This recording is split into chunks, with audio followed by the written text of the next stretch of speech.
Yes. Go ahead. Good evening, dear friends. We are here again to study out of God's words of eternal truth. And if you hear a little sound back there, pay attention to me. Don't pay attention to the sound. I have my little 2-year-old great grandbaby with me today. She just turned 2 last Sunday, and tomorrow will be a week from her birthday, which was 2 years ago when her great-grandmother passed, June 14th of 18. She was born June 7th, and her great-grandmother passed June 14th.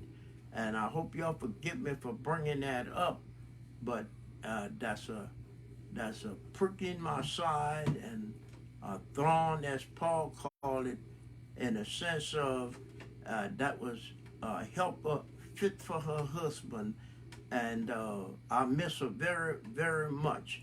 But we're going to study a little bit of yesterday we talked out of 1 John chapter 2, and we started with verse 19, but somebody wanted to know why I didn't start with verse 15, but that was a topic of another subject altogether. So we're going to go over 1 John chapter 2 and verse 15, 16, and 17 today. We did 19 yesterday. So God willing today, 1 John 2:15. Love not the world, you have it more. You want me Love to not the world, neither the things that are in the world. If any man love the world, the love of the Father is not in him. For all that is in the world, the lust of the flesh, and the lust of the eyes, and the pride of life, is not of the Father, but is of the world. So all of that's of the world, and the world gonna perish with the using. So it's not worthy or worth your while to hold on to the world, because if you hold on to the world gonna perish with the using, and everything in the world gonna perish with the using. Where you wanted me to stop at? Because I stopped that was 16. 17. Okay, and the world passes away, and the lust thereof, but he that doeth the will of God abideth forever. So you see, in order for you to abide forever, you have to do the will of God. And so you want to keep that thought set in your mind as we continue to study out of God's word of eternal truth. Also, you can read the 5th chapter of Ecclesiastes. There's about 20 verses there, and you could read those 20 verses, and it's going to make a lot of sense to you talking about the world and the things that are in the world. All of that's going to perish with the using, and it is not worth you holding on to those things. We also see a record where Paul sent a letter to the church at Corinth in 1 Corinthians chapter 7, and in verse 31, where he talked about in the latter part of that 31st verse that the fashions of this world passeth away. So everything in the world gonna pass away, whether we like that or not. It's gonna pass away. It's not for eternity or everlasting, and we got to remember that. And many times in the past, you heard me quoting from Matthew 16 and verse 26. That Christ was talking about the profitability of gaining of the whole world. 16:26, if you have it. For what is a man profit if he shall gain the whole world and lose his own soul? Or what shall a man give in exchange for his soul? So you see, what you gonna profit if you would gain the whole world and then lose your soul? That's unprofitable. There is nothing in that, because you can't take none of that with you, don't you see? And so we want you to understand, we're trying to help you to get on a spiritual page with God, so you could have the spiritual attitude that whether it's little or much, be content, the Bible says. If you got clothes to wear, if you got a house to live in, or if you got food to eat, be contented. That's a blessing from God. Many people don't have that, because everything in the world gonna perish with the using. And you know, I heard a man on the TV the other day talking about rich and poor, and he said he had been poor and now he rich, and he would prefer rather to be rich than to be poor. But that's because of his understanding is looking at the flesh side of life, that he happy to go and buy anything you want to buy, get anything you want to get, or feel over everybody else like I could do anything I want, and so on. But eventually he gonna realize that a whole bunch of things in everyday living that money cannot nor will not buy. We got to keep that thought fixed in our mind. You can't buy good health with money. I've seen a whole bunch of rich people in my lifetime prayed for just one happy day in their lives where they could have a good night's sleep and didn't have nothing to worry about, you see. And therefore, they went on were willing to give all that up for one good peaceful day with no pain, one good peaceful night, sleeping through the night with no bad dreams, no torment, no nightmares, and just wake up happy in the morning. But money can't buy that. If it could, they would have had all of that. And so you have to keep these thoughts fixed in your mind.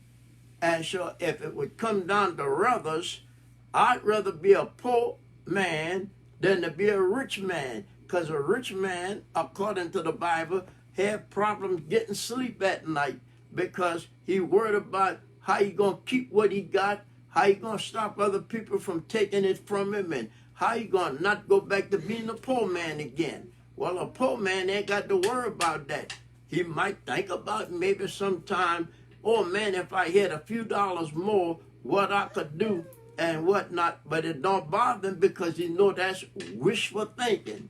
And then you know, if God bless him with it, he hope he know how to use it wisely. Most people do not know how to use gained up on work that they didn't work for wisely. That's why the Bible tell you that the rest of a laboring man is sweet. You see, what that means, if you have to work hard for what you have, you'll find peace and rest there. Brother Morrison, turn to the 49th number of the Psalm and start reading that verse 1. Psalms number 49. Hear this, all you people, give ear, all ye inhabitants of the world. Read, keep reading. Both low and high, rich and poor, together. My mouth shall speak of wisdom, and the meditation of my heart shall be of understanding. I will decline my ear to a parable. I will open my dark saying upon the heart. Wherefore shall I fear in the days of evil, when the iniquity of my heels shall compass me about? They that trust in their wealth and boast themselves in the multitude of their riches, none of them can by any means redeem his brother, nor give to God a ransom for him. For the redemption of their soul is precious, and it ceases forever, that he should still live forever and not see corruption. for he seeth that wise men die. Likewise, the fool and the brutish person perish, and leave their wealth to others. Their inward thoughts is that their houses shall continue forever, and their dwelling places to all generations. They call their land after their own name. Nevertheless, man being in honor abideth not. He is like the beasts that perish. This their way is their folly, yet their posterity approve their saying. Selah. Selah? Selah. Selah, okay. Like sheep they are laid in the grave. Death shall feed on them, and the upright shall have dominion over them in the morning, and their beauty shall consume in the grave from their dwelling. But God will redeem my soul from the power of the grave, for he shall receive me, Selah. Be not thou afraid when one is made rich, when the glory of his house is increased. For when he dieth, he shall carry nothing away. His glory shall not descend after him. Though while he live, he bless his soul, and men will praise thee, then thou doest well in thyself. He shall go to the generation of his father, they shall never see light. Man that is in honor and understandeth not is like the beasts that perish. And so you see, that was it. Yeah, that's 20. So you see, that's the 49th number of the Psalm. And that's why Jesus said, what is it the man profited should he gain the whole world and then in turn lose his own soul? And that's why I told you it's good for you to read the entire, which is another 20 verses of the 5th chapter of the book of Ecclesiastes. That's a good reading there. And you're going to understand, no matter how wealthy a person is, you cannot materially buy your way to heaven. Getting to heaven is a spiritual gift. It is a spiritual understanding. It is a spiritual awakening. And that's why it's not profitable to you to give up your soul for the world. The Bible says that the love not the world. And he said, because all that is in the world is the lust of the flesh, the lust of the eye, and the pride of life, and this is not from the Father. It is of the world. And so you don't want to be that kind of worldly. All of that's of the world. And when you get to Ecclesiastes, the 5th chapter, pause at verse 11 and understanding that's what it's telling you there. Ecclesiastes 5 and verse 11. So you want to understand that, but read that whole 5th chapter. It's going to open your mind spiritually of understanding why it is not good to lust after the things in the world.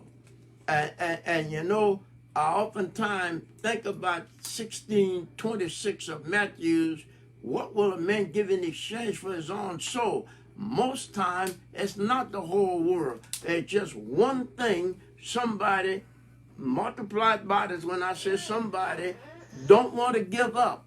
That's why the book of Hebrews tells of us to lay aside every weight and the sin, one sin that doth so easily beset us, so that we could run with patience a race set before us. We all got a race to run, and we got to run this race with patience, because every day there's obstacles put in the way, things that we least thought of, some cases things we never thought of. And that's why you hear people say, how could this happen to me? Why me, Lord? Well, I never asked God a question like that. In my 82 years on the face of this earth, from the times of remembrance, which would be about 80 years, I could remember pretty good things that happened when I was 2 years old. Not as well as I used to because I'm getting old, but it's a lot of stuff I could still remember from 2 years old and up until now. So that's why I put it at 80 years. But I tell you what, I've seen a lot of things come and go, you see. And like the psalmist, I never seen the righteous forsaken by God, nor the seed to beg bread. You got to live by God's word if you want to be blessed and you want your children to be blessed. Sometimes I look at the young people today and they talk about their grandmothers and four-parent like that, but them old people back there didn't know or understand what we know and understand today, because they wasn't able to go to high school and to college like we are able to go. And that just grinds me to no end when I see young, especially black people, throw their lives away. That was a time we couldn't go to school. That was a time when we couldn't get a fair education. Even in my day, in my 82 years in life, we didn't have things good and whatnot like that, especially if you were living out on the sugarcane farm. When it would come August, September was planting can time, they call that. They'd plant the crop for the next year harvest, simply because they couldn't do it when it was cold. They was doing the harvest time, and then by the time the cold would come, the can would get sour and it wasn't gonna grow. So they planted either in August, September, sometimes depending on how many acres, it may go to October. But then they've gotten into the harvest time, and they continue on planting until they get through. And to make the long story short, if you got 12 years old and you was healthy and strong and you was a black boy, you had to go out there in that can field and work. And you had to work until the planting and the harvest was over. And that would most likely be after Christmas or right after the New Year. And then when school would open back up for the holidays over with, you go back to school. And you go back to school till school closed for the summer. And then when school would open in the fall, you'd go sign up in school and then go back out in the can field. But guess what? The powers that be, which was an all-white school board for the state, or all-white school board for the parish, you would call it a county if you're not in Louisiana, or all-white school board system for the local schools, and so on and whatnot, and they worked along with the all-white farmers. And then they came up with the idea you have to have at least 180 days to be successful to pass to the next grade. So what happened? A lot of the guys got 17, 18 years old, and they dropped out of school because they couldn't make it. They couldn't cut it, you see. And at 12 years old, I was out in the field too. 4 years later, when I turned 16, when the crop ended, I looked at that and I said, this ain't right. And so when school closed for that school year, I went to the principal. The teacher had on the card, like all other 3 years before, a good promotion, but missed too much of school. And so what I had to do, I went to the school board office. At that time, Iberia Parish, where I was living, and I went up there and I sat down and talked with the school superintendent. And he said, well, you know what? If you stay in school, you get your books and stuff and keep up with your class. And I don't know how you're going to do it, because you go to work 4 o'clock in the morning and wait until 7, 8 o'clock at night. But if you keep up with your class, do your classwork, do your homework, send it back by somebody living on a plantation where you live. You got somebody you can trust? I said, yes. And they had a lot of girls down there was glad to help me, and I thank them for that. Many of them are dead now, but I thank them for that. And it would bring my what they call homework, but I call it classwork, because my homework was milking the cows and taking care of the chickens and the pigs and all of that, and cutting the wood for the stove and for the fireplace if it was winter time. That was the homework. And so anyway, to make the long story short, I'm going to get back to the subject, but my daddy didn't have the mind to do that. He went out in the can field and never went back to school. Stayed there till he died.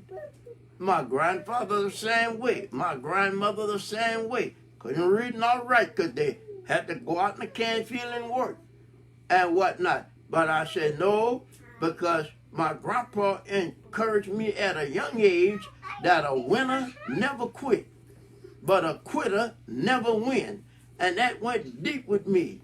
And I went back and I said, Papa, what that mean? He said, well, if you quit, you'll never win. But if you keep working at it, you're going to win because you didn't quit. And I said, oh. He said, you don't look like a quitter to me. You look like a winner. And that stuck with me. Because by the time I got to college, my grandpa had done died, but I often wish to God he had to live long enough to see me in college. Guess what? Out of my whole family, and I had a great big old bunch of family. Some of my aunts had 12 and 15 children and whatnot like that. Bunch of aunts and uncles. All of them had 12 and 15 children. Great big old family. Of course, the family ain't as big as it used to be, because over them 80 years, we've been dying out. But to make the long story short, I am the only one out of the immediate family that finished college. My daddy baby sister, I think she might have had 4 or 5 of her children managed to finish college because they had got off the plantation by the time her children was in high school. They had got off of the plantation and was living in, I'm going to call it town, don't you see? They wasn't on the farm no more, so they was able to go. But out of my immediate family, my mom and daddy children, I'm the only one that not only finished high school but went to college. I'm telling y'all that, young people, because that's what make me feel so bad and so heart-stricken when I see all y'all got to do is get up and go to school and learn, and you don't want to do that. You'd rather go to school and cut up and raise 2 kind of hells in the classroom, talking about with that old thing. I ain't doing that for that old teacher and all like that. You ain't doing that for the teacher. You're doing that for yourself. And you need to go in the classroom and demand that the teacher teach you. I know they got some good teachers out there, but they also got some teachers out there playing right into the Ku Klux Klan hand. They don't want to teach you. They don't want you to learn. They're scared they're going to create another Black Obama, whether it's a woman or a man. They don't want that. My grandfather, way over 75 years ago, he said, boy, don't you know if you put in your head your education and nobody could take it out there? I said, the white people can't take it out either. He said, no, nobody could take it out. And you know what? Papa was telling the truth.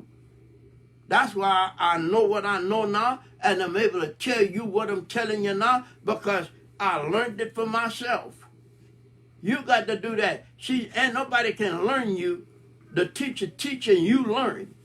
You understand that, young high school people or even preschool children? That's where you got to start way down there. It ain't too early to start in pre-kindergarten and kindergarten. There's nothing wrong with that. That's where they're going to have, you're going to have their mind. They're going to learn, don't you see? And so, the thing what I'm trying to help you to understand, them old people were sincere as they could be, but they didn't know what I know because they couldn't read and write. But what little bit they had, they did the best they could with that. You ain't got no excuse. You are unexcusable. Go to school, learn, and do something about it. And God gonna still love you. I'm gonna still love you. But again, God ain't gonna save nobody because we love each other.